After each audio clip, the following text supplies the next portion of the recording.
বিসমিল্লাহির রহমানির রহিম। আসসালামু আলাইকুম। আমি রাবেয়া বলছি। আবারও নতুন আরেকটি ব্লগে আপনাদের সবাইকে স্বাগত জানাচ্ছি। দূরে ও কাছে যে যেখান থেকে আমার আজকের ভিডিও দেখছেন, আশা করি আল্লাহর অশেষ রহমতে সবাই খুব ভালো আছেন। আলহামদুলিল্লাহ, আমরাও ভালো আছি। আজকে সকাল সকাল রান্নাঘরে চলে আসছি। মা উপরে ঘুমাইতেছে, সবাই ঘুমাইতেছে। এখন বাজে 6:45।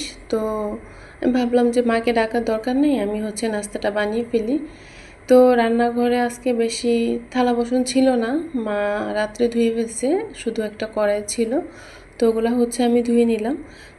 সকাল সকাল বাহিরে একটু ভিডিও করার সময় দেখি যে আমাদের এখানে এটা বেলগাছ। তো বেলগাছের গোড়ায় দেখি একটা ইঁদুর মাটি উঠাইতেছে। তো আমাদের এখানে যে কত ইঁদুর হইতে পারে আল্লাহ জানে। হয়তো বিলের কাছাকাছি বাসা, আর চারিদিকে ক্ষেত, ধান ক্ষেত। তো এর জন্য হয়তো ইঁদুর বেশি। তো ইঁদুরটাকে একটু ভিডিও করে রাখলাম, মাকে দেখাবো।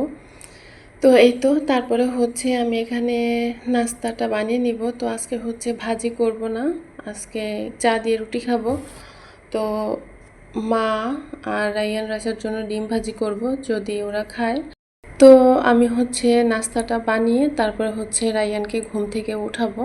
ওকে 7:30টায় ওই সময় আর কি উঠাই ঘুম থেকে। তো ঘুমাইতেছে। তো ওকে যদি এখন ডাকতে যাই তাহলে রাইসা উঠে যাবে, এজন্য আর ডাকি নাই। আমি মানে তড়িঘড়ি করে নাস্তাটা বানিয়ে নিতেছি। আর মাও উঠে গেছে। তো মা মার অন্য কাজগুলো করতেছে। তো মা বলতেছে আমি রুটিগুলো বানিয়ে দিই, মার রুটিগুলো বানিয়ে দিবা, আমি রাইয়ানকে ঘুম থেকে ওঠানোর জন্য। তো আমি বললাম যে না, ও আর একটু ঘুমাক, আমি রুটিটা বানিয়ে নিই।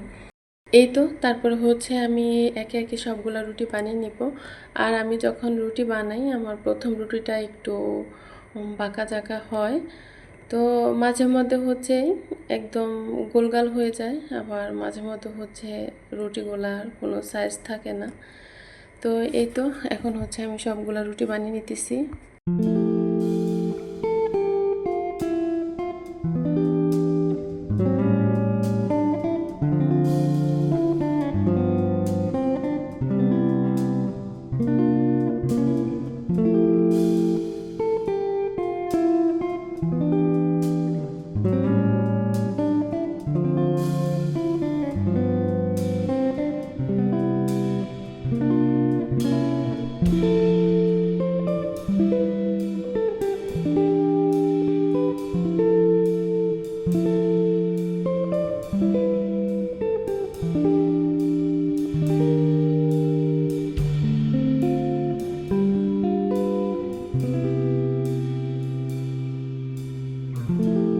তো এটা আমার সেকেন্ড রুটি। তো এই রুটিটা দেখেন কত গোল হয়েছে।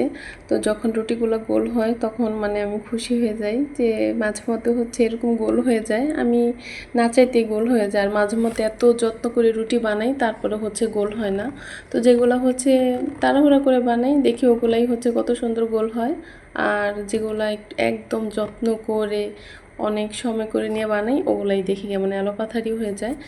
এই তো আমার রুটিগুলা হয়ে গেছে, সবগুলা রুটি আর কি বানিয়ে নিলাম। তো এখন রুটিগুলা ভাজবো। তো এখন প্রায় 7:30 বেজে গেছে, আমার লেট হয়ে যেতেছে আর কি। তো ওকে এখন যদি উঠাই তো কান্নাকাটি করবে, অনেক বুঝে সুঝে উঠাইতে হয়। তারপরেও আমি রুটি ভাজতেছি আর ডাকতেছি রায়ানকে, রায়ান ওঠো ওঠো, স্কুলে যাবে। তো আবার একটু মুচড়ামুচড়ি করে আবার ঘুমিয়ে যায়। তো স্কুল যেহেতু কাছে, তো এই জন্য বেশি তাড়াহুড়া করি না, আমি 9:30 ওরকম সময় আর কি বাসা থেকে বের হই। ক্লাস তো 10টায় শুরু হয়, এর জন্য আমি 9:30 বের হই। আর আমাদের বাড়ির কাছেই স্কুল। তো এখন আমি সবগুলা রুটি ভাজা কমপ্লিট করব।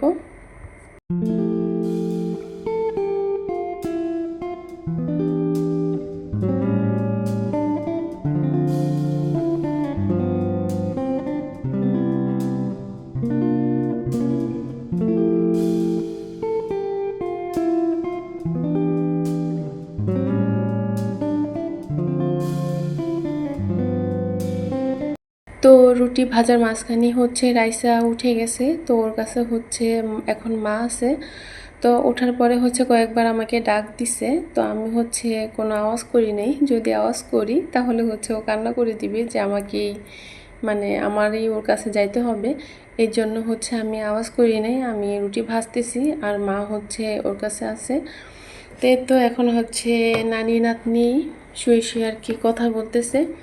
তো ওরা কথা বলতে বলতে ওদের কথার আওয়াজ শুনে হচ্ছে রায়ানও উঠে গেছে। তো ওঠার পরে বলতেছে যে আমি স্কুলে যাব, আমাকে রেডি করে দাও। মাশাল্লাহ। তো আমি বলতেছি তো বাবা আসতেছি, আমি রুটিগুলো বানিয়ে নিই, তুমি নাস্তা করে নাও। তো সে হচ্ছে নাস্তা খাবে না। যখন বলছে নাস্তা খাবে না তখন হচ্ছে আমি ওকে একটু মনে করিয়ে দিলাম যে গত ক্লাসে ম্যাডাম বলছে যে নাস্তা করবে তাকে হচ্ছে গিফট দেবে, আর যে নাস্তা করবে না তাকে গিফট দেবে না।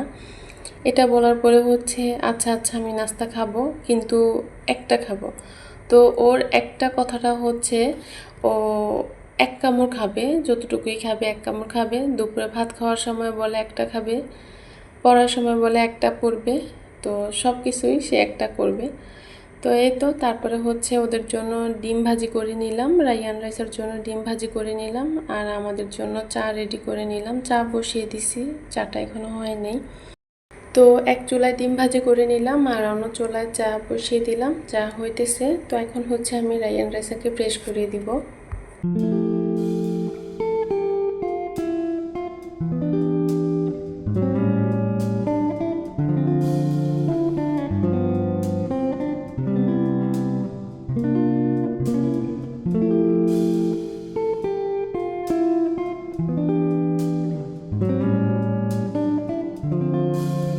এই তো এখানে হচ্ছে আমি চাটা বানিয়ে এখন নাস্তাটা রেডি করে নিলাম। তো এখন হচ্ছে আমরা সবাই মিলে খাবো। আর আজকে হচ্ছে আমি চাটা একটু বেশি নিয়ে পেয়েছি, তো আপনারা দেখে কেউ কিছু বললেন না যে এতটা বেশি চা নিছি কেন। আসলে আমি যখন চা দিয়ে রুটি খাই তখন হচ্ছে আমার ছেলে মেয়েও মাঝে মধ্যে আর কি খাইতে চায়, তো এই জন্য হচ্ছে একটু বেশি করে নিয়ে নিছি। বারবার ওঠার কষ্টের চেয়ে একবারে নিয়ে নিছি, যদি ওরা খায় তো ওদেরকে খাওয়াবো।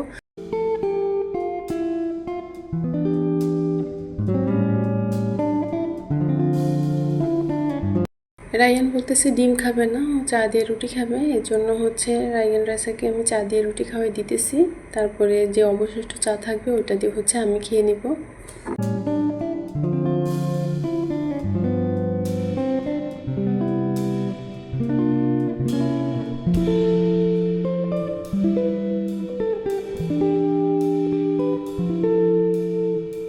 আমার আজকের ভিডিও দেখতে দেখতে যারা এ পর্যন্ত চলে এসেছেন, আপনারা চাইলে চ্যানেলটি সাবস্ক্রাইব করে রাখতে পারেন। আর যারা অলরেডি সাবস্ক্রাইব করেছেন তাদেরকে অসংখ্য অসংখ্য ধন্যবাদ।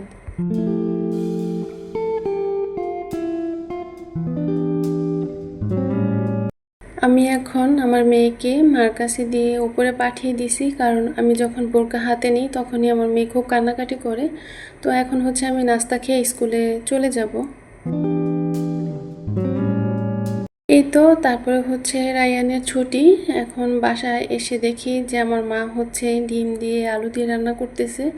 তো আমি যাওয়ার পরে নাকি মা চিন্তা করতেছে কি রান্না করবে আজকে। তো প্রতিদিন এটা আমাদের সবারই চিন্তা যে পরের দিন কি রান্না করব। যখন আমি বাসায় থাকি তখন তো মা আমাকে জিজ্ঞেস করে যে আজকে কি রান্না করব, কালকে কি রান্না করব। তো আজকে হচ্ছে মা চিন্তা করতে করতে হচ্ছে ডিম আর আলু দিয়ে রান্না করে ফেললো। তো এই তো এখন দেখি যে মা রান্নাঘরে নাই, তো এখন হচ্ছে আমি তরকারিটা একটু নাড়াচাড়া করে দিতেছি।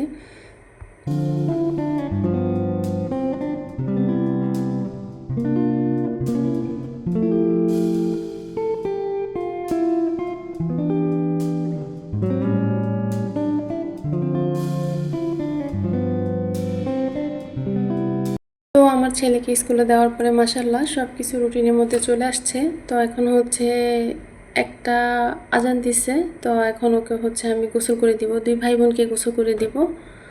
তো গোসল করানোর পরে হচ্ছে ওদেরকে খাওয়াবো। কিন্তু প্রবলেম একটাই, রাইয়ান হচ্ছে দুপুরে একদিনও ঘুমায় না।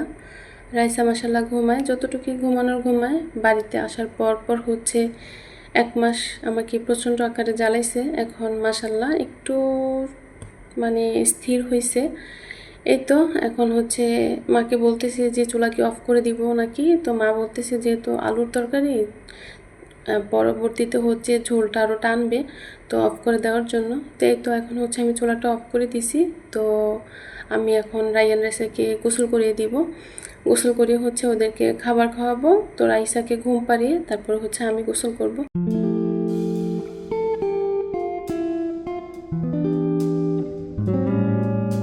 তো বিকেলে হচ্ছে রাইসা ঘুম থেকে ওঠার পরে মা রায়ান রাইসাকে নিয়ে একটু বাহিরে বের হয়েছে হাঁটতে। তো হাঁটার পরে হচ্ছে ওরা দোকানের কাছাকাছি যাওয়ার পরে হচ্ছে রাইসা চিপস খাবে আর রায়ান হচ্ছে নুডলস খাবে। তো মা বলতেছিল দুজনকে নুডলস নেওয়ার জন্য আর নয়তো চিপস নেওয়ার জন্য, কিন্তু না, ওরা দুইজন হচ্ছে দুইটাই নেবে। রাইসা আসার পথেই সে তার চিপসটা খেয়ে ফেলছে। বাসায় আসার পরে যখন রায়ান নুডলস খাইতেছিল তখন রায়ান এটা দেখে কান্নাকাটি করতেছিল। তো আমি দুজনকে ভাগ করে দিতেছিলাম, যে রায়ানকে বক্সটা দিয়ে দিছি আর রাইসাকে বাটিতে অল্প একটু করে দিছি, কারণ রাইসা খাবে না, নষ্ট করবে।